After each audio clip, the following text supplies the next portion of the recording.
नमस्कार, मैं नीलू Singh शिवव्रत Singh children academy से आपकी हिंदी अध्यापिका।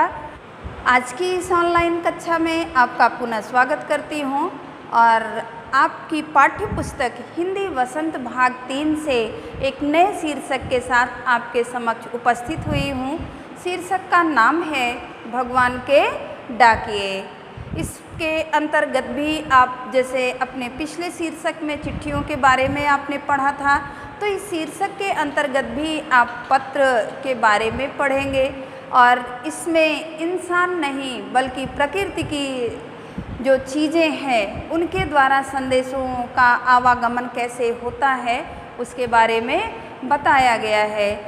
यानी यह कविता जो है वो प्रकृति पर आधारित है और इस कविता के जो कवि हैं हमारे सुप्रसिद्ध हिंदी के ओजस्वी कवि श्री रामधारी सिंह दिनकर हैं, जो राष्ट्र कवि भी हैं।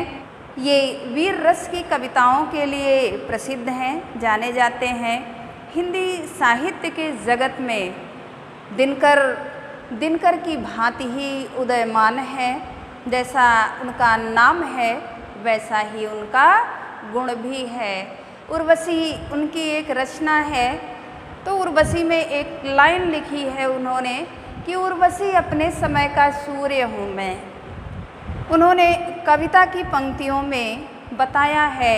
अब उसको अगर आप समझिए तो उस कविता की पंक्तियों का जो भाव है वो बहुत ही विस्तृत है, अथाह है। जैसे गागर में सागर भरने के जैसा है कि उर्वशी अपने समय का सूर्य हूँ मैं। दिनकर उनका उपनाम है और दिनकर आप जानते ही हैं कि सूर्य का पर्याय वाची है। तो जैसे आकाश जगत में सूर्य विद्यमान है, चमकता रहता है, रोशनी देता रहता है, उसी तरह से रामधारी सिंह दिनकर भी हिंदी साहित्य के सूर्य हैं। उनकी रचनाएं जो हैं आज भी बहुत ही प्रेरणादायी हैं और समाज को एक नया संदेश, एक नया ओज और जोश देती रहती हैं। तो पाठ पढ़ने से पहले हम इस पाठ के कवि श्री रामधारी सिंह दिनकर जी के संक्षिप्त जीवन परिचय के बारे में जानते हैं।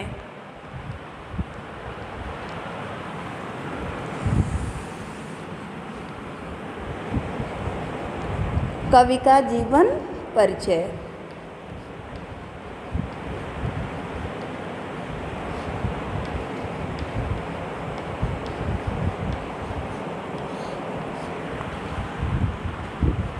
इनका जन्म हुआ है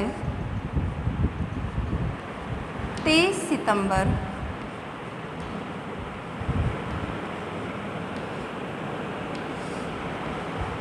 सन 1908 में। जन्म स्थान है इनका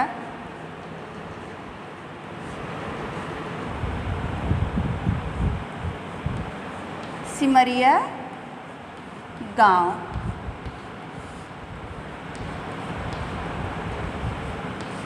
जो बिहार में है।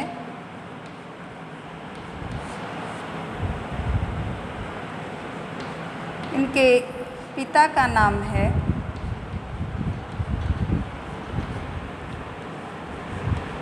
श्री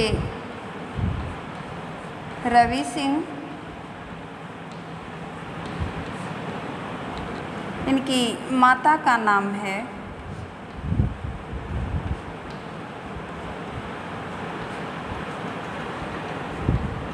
श्रीमती मनरूपा देवी।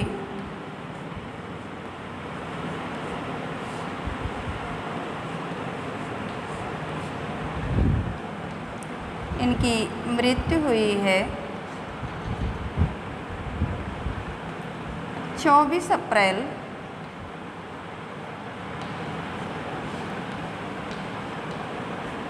सन 1974 में चेन्नई।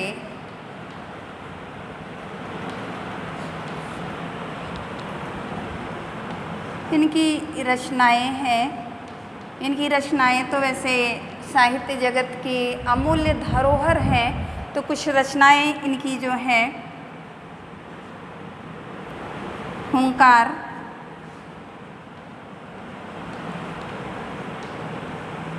रसवंती,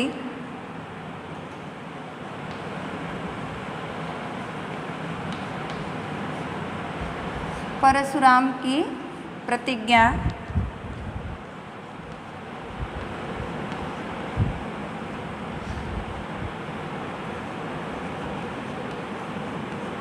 उर्वशी, रेणुका, अर्धनारीश्वर,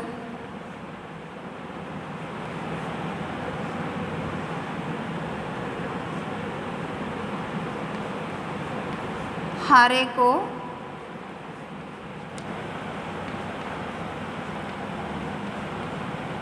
हरिनाम,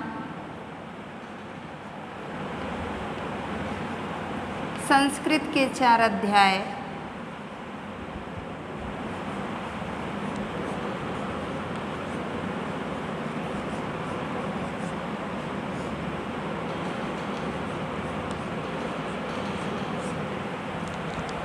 आदि रचनाएं इनकी हैं। उर्वशी इनकी जो रचना है उस पर इन्हें 1972 में ज्ञानपीठ पुरस्कार भी मिला है। इन्हें पुरस्कारों में साहित्य अकादमी पुरस्कार, ज्ञानपीठ पुरस्कार, पद्मभूषण पुरस्कार भी प्राप्त हुआ है। तो इनकी जो रचनाएं हैं वो साहित्य जगत की अमूल्य धरोहर हैं।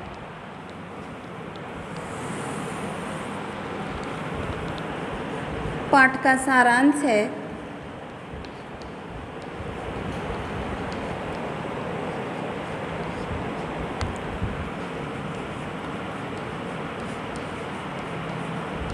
इस पाठ के माध्यम से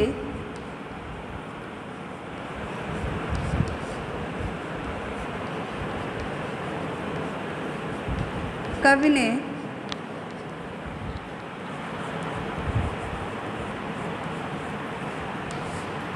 प्रकृति के महत्व और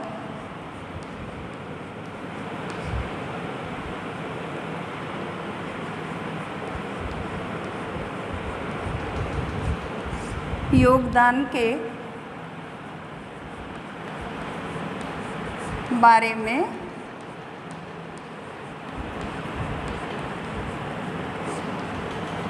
बताया है। कठिन शब्दों के अर्थ,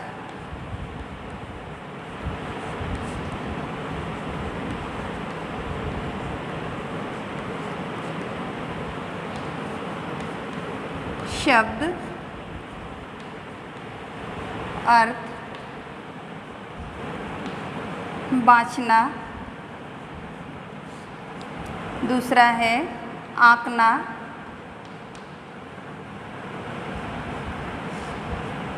तीसरा है पाँख, चौथा है सौरभ, पांचवा है तीर्था। बाँचना का अर्थ है सस्वर पढ़ना या पढ़ना। आँकना का अर्थ है अनुमान करना। पाँख का अर्थ है पंख। सौरभ का मतलब है सुबास, यानी जिसमें अच्छी गंध मिली हो, सुगंध। तीर्था वायु में तैरना या घूमना। ये तो पाठ के कवि का संक्षिप्त जीवन परिचय, पाठ का सारांश, कठिन शब्दों के अर्थ। जैसे बाँचना का अर्थ होता है सस्वर पढ़ना या पढ़ना। आँकना का अर्थ है अनुमान लगाना या अनुमान करना। पाँख यानी पंख आप इसे पर भी कह सकते हैं, पंख कहें चाहे पर कहें। सौरभ का मतलब है सुबास या सुगंध। तीर्था का अर्थ है वायु में तैरना या घूमना। कविता है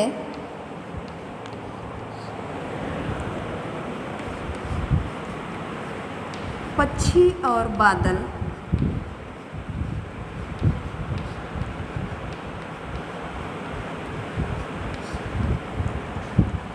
ये भगवान के डाकिए हैं।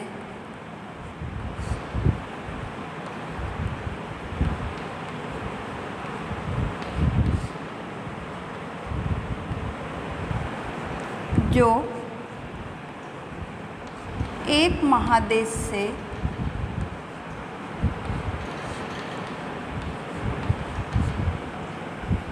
दूसरे महादेश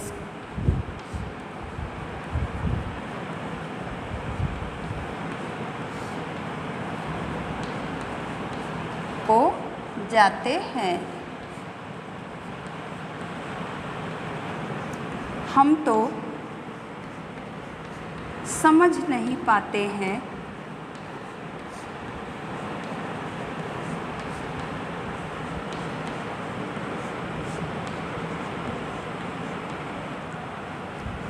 मगर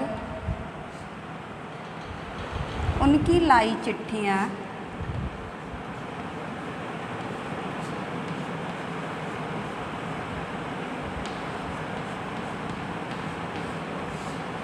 पेड़ पौधे पानी और पहाड़ बाँचते हैं। पहाड़ बाँचते हैं। दूसरी पंक्ति है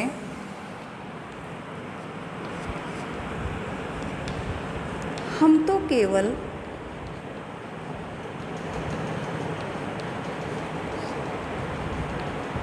यह आंकते हैं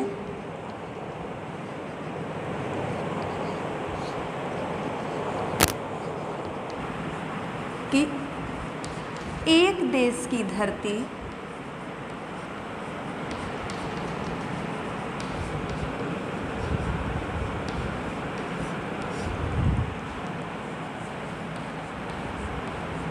दूसरे देश की धरती को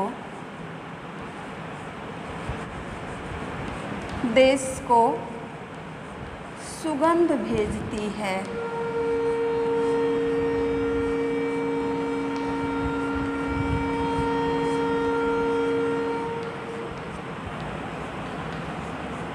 और वह सौरभ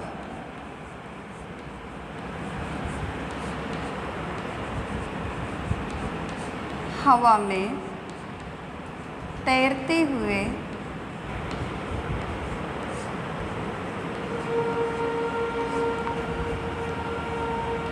पक्षियों की पाँखों पर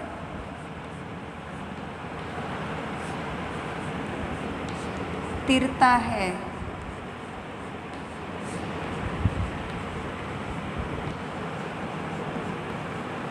और एक देश का भाव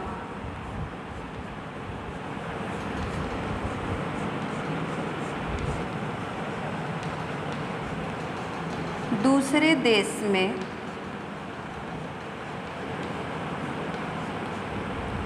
पानी बनकर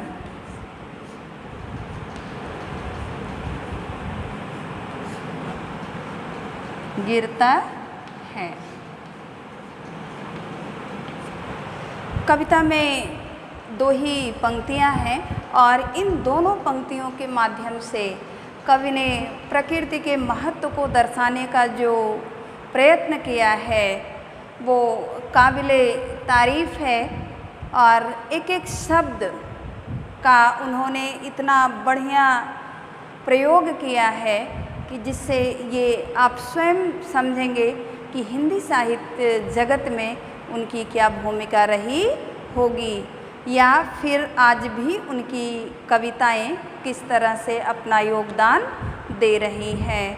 तो कविता के वाचन के साथ साथ हम कविता के भावार्थ को भी समझते हैं कि कवि कहते हैं कि पक्षी और बादल ये भगवान के डाकिये हैं जो एक महादेश से दूसरे महादेश को जाते हैं, हम तो समझ नहीं पाते हैं।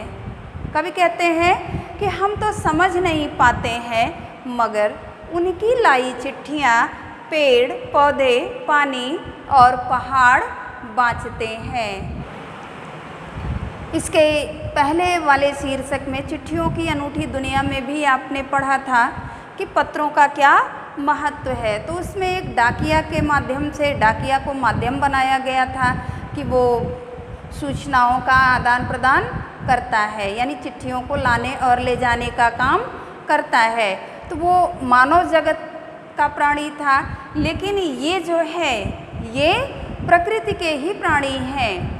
जैसे हम अपने किसी प्रियजन संबंधी या किसी को भी अपने किसी कामकाज के लिए कोई संदेश पहुंचाना चाहते हैं, तो उसके लिए जो मध्यस्थता करने वाला था वो डाकिया बना। तो उसी तरह से भगवान भी कुछ सीक्रेट मैसेज देना चाहते हैं, तो उनके डाकिये के रूप में कौन कौन काम करता है? पक्षी और बादल। कवि ने यहाँ दो प्रकृति प्रेमियों को रखा है, एक पक्षी और एक बादल। कवि का मानना है कि सीमाएं तो हमने बांध रखी हैं, हमने बना रखी हैं, लेकिन भगवान किसी को सीमा में बांधे नहीं है। अब जैसे पक्षी है, बादल है, इनकी कोई सीमा नहीं है। पक्षी है, चिड़िया है, कोई मधुर स्वर अगर निकालती है तो ऐसा नहीं है कि वो किसी विशेष लोगों के लिए ही निकालती है, उसके उस मधुर स्वर को सारे लोग समान भाव से सुन सकते हैं। बादल है, पानी बरसाता है, तो ऐसा नहीं करता है कि ये हमारे खास हैं तो यहाँ ज़्यादा बरस जाऊँ, वो हमारे खास नहीं है तो वहाँ न बरसूँ। यहाँ का बादल उमड़ घुमड़ के हो सकता है कहीं और जा कर के बरस जाए। वो समान रूप से जो प्राकृतिक चीज़ें होती हैं वो समान भाव से प्रकृति पर अपना उपकार करती हैं, उनमें कोई भेदभाव नहीं होता, वो किसी सीमा में बंधे नहीं होते हैं, कोई बंधन उनको बांध नहीं सकता है। सीमाओं की एक रेखा हमने आपने बनाई है कि ये भारत है, ये अमेरिका है, ये जापान है, ये रसिया है, ये चीन है, ये पाकिस्तान है, पर प्रकृति ने ऐसा कोई भी बंधन नहीं बनाया है। बादल है, बादल का कोई बंटवारा ही नहीं हुआ है कि ये भारत का बादल है, ये पाकिस्तान का बादल है, ये अमेरिका का बादल है, कि कहीं भी उनका बंटवारा नहीं हुआ है। तो प्रकृति तो समान भाव से सबके साथ रहती है।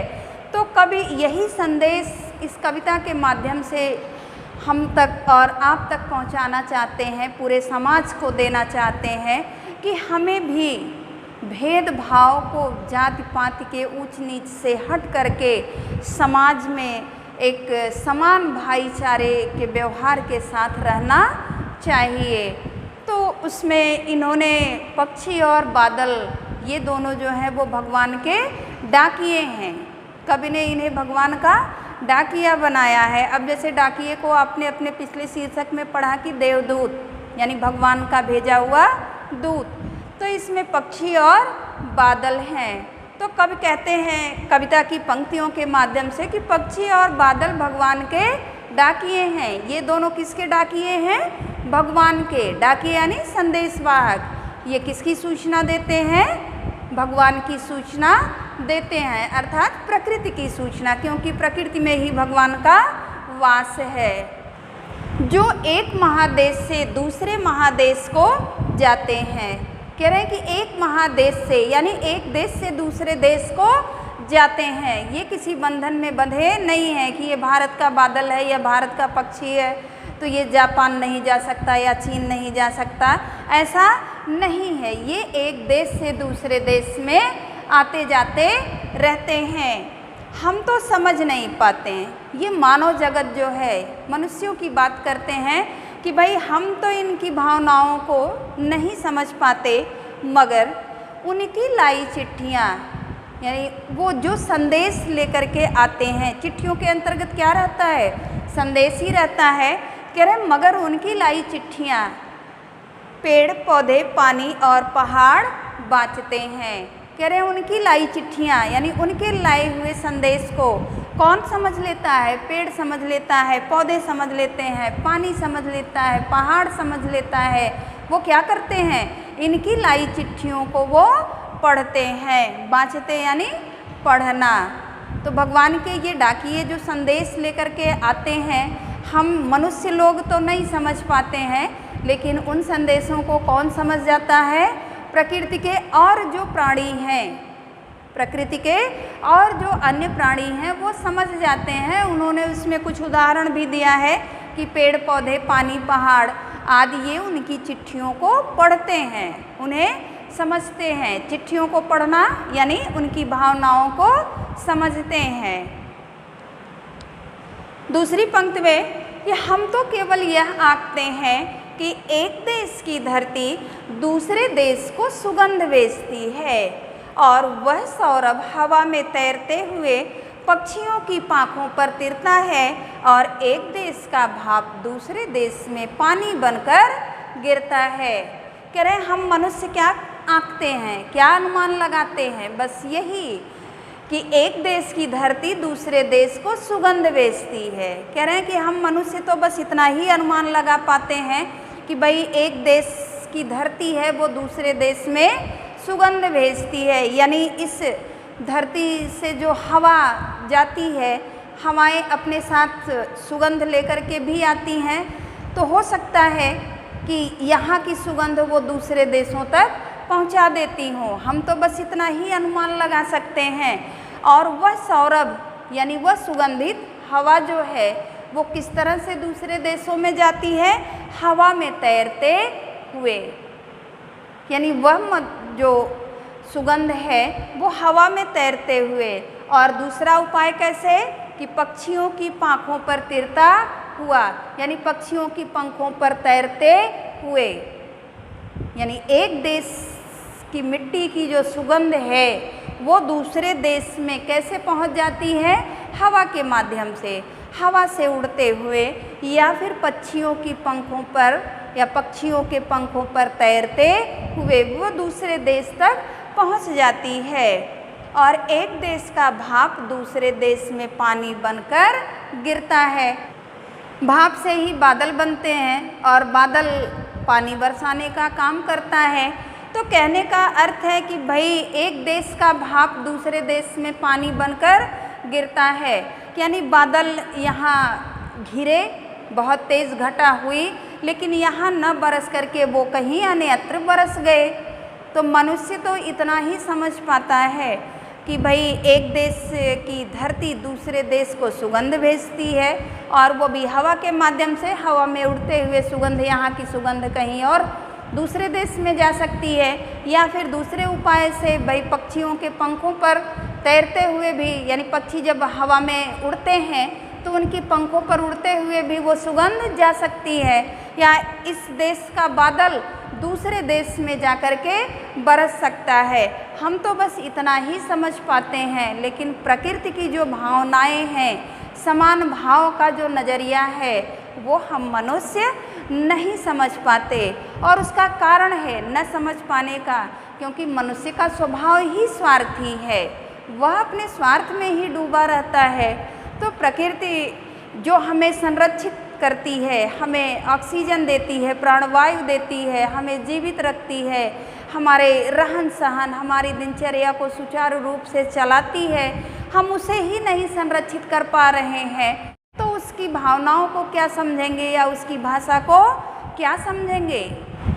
तो इसी बात को कवि अपनी कविता के माध्यम से ये कहना चाहते हैं कि प्रकृति की सभी चीज़ों की भांति मनुष्य जगत को भी समान भाव से रहना चाहिए।